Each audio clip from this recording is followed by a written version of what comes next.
जय श्री राम। प्रिय भक्तजनों, बजरंगबली जी आप पर और आपके पूरे परिवार पर सदा सर्वदा अपनी आस, आशीर्वाद बनाए रखें। तो शुरू करते हैं मंगलवार व्रत की कथा। प्राचीन काल की घटना है। एक नगर में एक बुढ़िया माई रहती थी। उसके मंगलिया नाम का एक पुत्र था। वृद्धा को हनुमान जी पर बड़ी आस्था और श्रद्धा थी। वह हरेक मंगलवार को हनुमान जी का व्रत रखती और यथाशक्ति उनका भोग लगाती थी। इसके अलावा मंगलवार को वो ना तो वह लीपती थी और ना ही मिट्टी खोदती थी। इसी प्रकार से व्रत रखते हुए जब उसे काफी दिन बीत गए तो हनुमान जी ने सोचा कि चलो आज बुढ़िया माई की श्रद्धा की परीक्षा लें। वे साधु का वेश बनाकर उनके द्वार पर पहुंचे और पुकारा, है कोई हनुमान भक्त जो हमारी इच्छा पूरी करे। बुढ़िया ने यह पुकार सुनी तो बाहर आई और पूछा कि महाराज क्या आज्ञा है। साधु के वेश में हनुमान जी बोले, मैं भूखा हो भोजन बनाऊंगा, तुम थोड़ी सी जमीन लीप दो।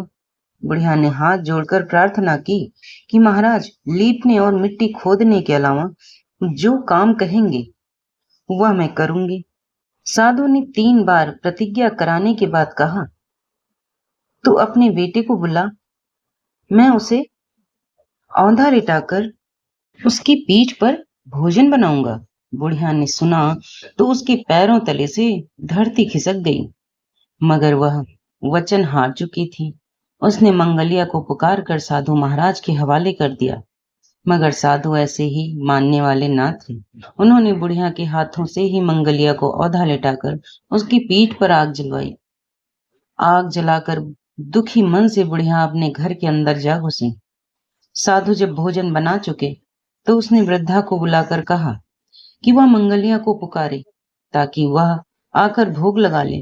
वृद्धा आंखों में आंसू भर कर कहने लगी, अब आप उसका नाम लेकर मेरे हृदय को और मत दुखाओ। लेकिन साधु महाराज ना माने तो वृद्धा को भोजन के लिए मंगलिया को पुकारना पड़ा। पुकारने की देर थी कि मंगलिया बाहर से हंसता हुआ घर में दौड़ा आया। मंगलिया को जीता जागता देखकर वृद्धा को सुखद आश्चर्य हुआ। वह साधु महाराज के चरणों में गिर पड़ी। हनुमान जी ने उसे अपने असली रूप में दर्शन दिए और हनुमान जी उसे सभी प्रकार के सुखों का आशीर्वाद दिया और अंतर ध्यान हो गए। तो एक अब सुनते हैं अगली कथा। मंगलवार के व्रत की कथा प्राचीन काल की बात है। एक नगर में ब्राह्मण युगल रहता था। उसके पास सब कुछ था मगर संतान न थी। इससे वे बड़े दुखी रहते थे।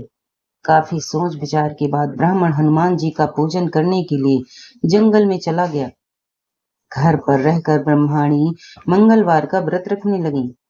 एक बार कुछ ऐसा संयोग हुआ कि मंगलवार को एक और व्रत पड़ गया। फलतः ब्रह्माणी उस मंगलवार को महावीर हनुमान का भोग न लगा सकी। इसका उसको बड़ा खेद था। अंत में उसने निश्चय किया कि अगले मंगलवार को ही मैं हनुमान जी को भोग लगाकर भोजन करूंगी। वह 7 दिन तक भूखी प्यासी रही। दूसरे मंगलवार को उसको मूर्छा आ गई। उसी मूर्छा से हनुमान जी ने उन्हें दर्शन देकर कहा, मैं तेरी भक्ति भावना से प्रसन्न हूँ। तुमको मैं मंगल रूपी बालक दिए जाता हूँ, तो इसे अपना पुत्र जान। यह तेरे सारे कष्टों को दूर करेगा। ऐसा कहकर हनुमान जी अंतर ध्यान हो गए। सुंदर बालक को पाकर ब्रह्माणी अत्यंत प्रसन्न हुई। कुछ दिनों के बाद ब्राह्मण देवता जंगल से लौट आए। घर में मंगल नामक बालक को खेलता देखकर उसने ब्रह्माणी से उसका परिचय पूछा। ब्रह्माणी ने बताया कि हनुमान जी का प्रसाद है। तो ब्राह्मण को इसका यकीन नहीं आया। उसने समझा कि ब्रह्माणी अपना पाप छुपाने के लिए यह मन घटत कथा सुना रही हैं। उसी दिन से पत्नी के चाल चलन पर शक करने के कारण बड़े दुखी रहने लगा। एक दिन मन जल भरने के लिए कुएं पर जा रहा था। ब्रह्माणी ने उससे कहा कि साथ में मंगल को भी लेते जाओ। ब्राह्मण उसे साथ ले गया और मौका देकर उसे कुएं में डाल दिया। मंगल को कुएं में डालकर उसे डालकर जल लेकर जब वह घर लौटा तो ब्रह्माणी ने मंगल के विषय में पूछा। इससे पहले कि ब्राह्मण कोई उत्तर दे, मंगल मुस्कुराते हुए घर में प्रवेश किया। इस प्रकार मंगल को सही सलामत अपने ही पीछे आता देखकर ब्राह्मण को अपनी पत्नी की बात में कुछ सच्चाई दिखने लगी। उसी रात ब्राह्मण को हनुमान जी ने दर्शन दिए और कहा, तुम ब्रह्माणी पर व्यर्थ ही संदेह करते हो। वह सती साध्वी महिला है। मंगल मेरा वरदान है, उसे अपना पुत्र जानो। इस सच्चाई को जानकर ब्राह्मण को बड़ी खुशी हुई। वह तभी से मंगलवार को हनुमान जी का व्रत रखने और कथा सुनने लगा। धीरे धीरे उसके सभी दुख और आभाव समाप्त हो गए। तो प्रिय भक्तजनों, हनुमान जी की एक और बड़ी ही रोचक कथा सुनते हैं, जिसको सुनने मात्र से ही मनुष्य के जीवन से सभी दुखों की समाप्ति होती है। तो प्राचीन समय में सर्वज्ञ नामक एक विद्वान ब्राह्मण रहा करते थे। उनकी पत्नी सुनंदा बहुत ही पतिव्रत परायणा एवं विदुषी थी। इतना होने पर भी ब्राह्मण दंपति संतान रहित थे। वृद्धावस्था में उन्होंने अपने पड़ोसी की एक कन्या को पुत्री के रूप में गोद ले लिया। वह कन्या अत्यंत रूपवती एवं गुणवती थी। उस कन्या में एक विशेषता यह थी कि उसके शरीर से प्रतिदिन स्वर्ण की उत्पत्ति हुआ करती थी। उस कन्या के युवती हो जाने पर उसका विवाह सोमेश्वर नामक एक ब्राह्मण के साथ संपन्न हो गया।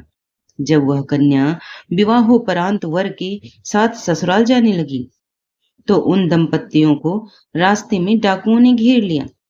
रास्ता बहुत ही दुर्गम था, अतः डाकुओं की मुठभेड़ में उसका पति सोमेश्वर मार डाला गया। डाकू लोग लूटी हुई संपत्ति के साथ भागने में सफल हो गए। वह कन्या असहाय होकर वहां रोने लगी, बिलखने लगी। कोई उपाय न देखकर उसने पति के साथ सती होने का निश्चय किया। इसी समय वहां पर एक देवी मूर्ति का आगमन हुआ। बालिका ने सहम कर उस दिव्य मूर्ति से प्रश्न किया, आप कौन हैं और यहाँ पर आपका आना किस लिए हुआ है? उस दिव्य मूर्ति ने उत्तर दिया, मैं मंगलदेव हूं। तेरी पति भक्ति से प्रसन्न होकर तुझे वरदान देना चाहता हूं। तेरी जो इच्छा हो मुझसे मांग ले। बालिका ने नम्र स्वर से निवेदन किया कि हे देव, मेरे पति देव को डाकुओं ने मार डाला है। मैं उनका जीवन चाहती हूँ। मंगलदेव ने कहा, तुम्हारे पति अभी जीवित होकर दीर्घायु बनेंगे। इसके अतिरिक्त मैं एक वरदान तुझे और देना चाहता हूँ। बालिका ने कहा, जो लोग मंगलवार के दिन आपका व्रत करें उन्हें किसी प्रकार का सांसारिक कष्ट न हो। कृपा करके आप मुझे यही वर दीजिए। मंगलदेव ने कहा, इस व्रत को जो भी करेगा वह संपूर्ण कष्टों से मुक्त हो जाएगा। इतना कहकर मंगलदेव वहीं अंतर्ध्यान हो गए। वरदान के फलस्वरूप सोमेश्वर पुनर्जीवन प्राप्त किया और कुशलतापूर्वक अपनी पत्नी के साथ घर पहुंच गया। वे दोनों प्रत्येक मंगलवार को नियम पूर्वक व्रत करके सुखी जीवन बिताने लगे। मंगलवार के दिन ही उस दंपत्ति के साथ ऐसी दुर्घटना हुई थी, अतः अनजाने में ही उस कन्या का व्रत हो गया, जिसके कारण उसने मंगलदेव से इस दुर्लभ व्रत को वर में पाया। दुर्लभ व्रत का वर हो पाया। इस व्रत को नियम पूर्वक करने वाले के सभी मनोरथ पूर्ण होकर उनके कष्ट दूर हो जाते हैं। और अब सुनते हैं मंगल चालीसा। संत शरण पद कंज युत महिधर शीस नवाए। मंगल चालीसा लिख्यो मो कहु होए सहाय। जय धरणी सुत मंगल देवा पूजत निस्दिन सुर नर देवा। लोहित वर्ण मुकुट सिरधारे रक्त वसन तन सकल सांवरे। शांत स्वरूप भुजा है चारी वरदायक भक्तन सुखकारी। कर में कमल शक्ति अरुशूला मुंह पर हो नित ही अनुकूला। पूरी अवंती उत्पत्ति देसा जानत सब आवन तब मेसा। तब भोजन विधि कहूँ बखानी जिहते पावे सब सुख प्राणी। मंगलवार भोर नहाई लाल तिलक मस्तक लगवाई। गो में से आंगन लिपवाई लिपवाएं अष्ट कमल निर्माण करावें, मंडप महजल कुंभ रखावें, तेहि पर स्वर्ण मूर्ति पधरावें। रक्त वस्त्र आच्छादन कीजे, विधिवत मंगल देवहि पूजें। धूप दीप नैवेद्य मंगावें, लाल पुष्प और वस्त्र चढ़ावें। चूर्ण हरिद्रा लेहि मंगाई, मंगल देवहि देई चढ़ाई। चौवा चंदन और गुलाला, पहिरावें अड़हुल की माला। दाढ़ी फल को आगे राखे, प्रेम समेत विनय बहु हासें। 21 मोदक भोग लगावें, ताको विपन्न मह बटवावें। प्रणवहु नित्य तुम्हि भूमा सुत, तब चरणन रत हो मेरा चित। हरहु कष्ट यह विनय निवेदित, पूजन करहु तुम्हि सब अर्पित। भूमि पुत्र तुम कष्ट निवारहु, विपदग्रस्त हो मोहि उबारहु। जो जन तुम्हारो ध्यान लगावें, जग में जीवन को सुख पावें। सुमेरे नाम तुम्हारो मन में, तेहि कर दुख विनसे एक क्षण में। मुझ पर कृपा करहु अब नाथा, वरनों कह लगे तब गुण गाथा। सुर नर मुनि कांपे तब त्रासा, कृपा किए दुख मोहि विनाशा। जन्म राशि में छठवे वासा, सब विधि नर को होए सुपासा। तृतीय एकादश वास तुम्हारा, नर हुए विजयी संसारा। अष्टम नवम प्रथम जब रहूं, बहुविध पीड़ित नर को करहूं। अशुभ ठौर में पंचम वासा, सब कारों को होए नासा। सप्तम दशम रोग अस्थाना, नर पावे बहुविधि दुख नाना। द्वादश में हो गमन तुम्हारा, सब विधि कष्ट सहाय नर सारा। तुम्हरो यत्र भुजा में धारे, अशुभ दोष नर सकल निवारे। अयुत बार नर जपै जो कोई, मिटे कष्ट सुख विधि सब होई। 4 अयुत जब कलिमह कीजे, त्रिविध ताप तन को सब छीजे। जब समाप्त कर होम करावें, खादिर कष्ट तिल घृत मंगवावें। मंत्र सहित आहुति जब देवें, निश्चय सो नर सब सुख लेवें। व्रत कीजय 45 12, सभी दुख का हो निस्तारा। गेहूं गुड़ युत भोजन करहूं, लवण अम्ल आदिक परिहरहूं। करि संकल्प करें व्रत नेमा, तब चरणन राखें दृढ़ प्रेमा। तेहि पर कृपा करहु तुम स्वामी, समदर्शी तुम अंतर्यामी। जेहि पर हुए कोप तुम्हारा, ना कहूँ कोय नहीं जग रखवारा। राजा हो या होय भिखारी, तब कोपानल हो वह छारी। तब महिमा जाने संसारा, भक्तन को सुख देत अपारा। जय जय जय मंगल देवता, धरो तुम्हारो ध्यान। जो नर पूजित प्रेम से, तहि कर हो कल्याण। संत शरण को तनय हूँ, शिवदत्त मिश्र सुनाम। देवरिया मंडल वसु, धाम मंझौली ग्राम। 1921 सन की अगहन कृष्णा मास, 40 रचना क्यों तब चरणन को हो दास। और अब सुनेंगे आरती। जय श्री भौम देवा, स्वामी जय श्री भौम देवा। सब में आप शिरोमणि, मानत सब देवा। ओम जय श्री भौम देवा।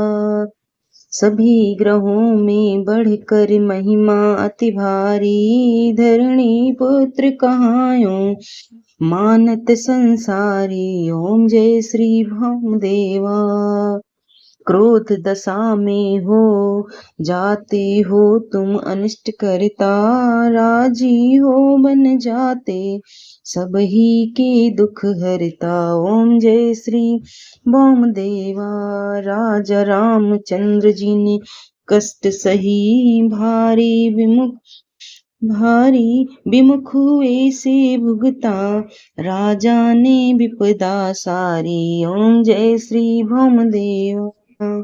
सब में आप प्रबल हो, जग में महिमा तब भारी। धन संपत्ति सुख देऊ, कर दो सुख सियारी। ओम जय श्री भौम देवा। भौमवार को है वार आपका, पूजत सब नर नारी। दान मान कहूँ करके, प्रेम सहित भारी। ओम जय श्री भौम देवा।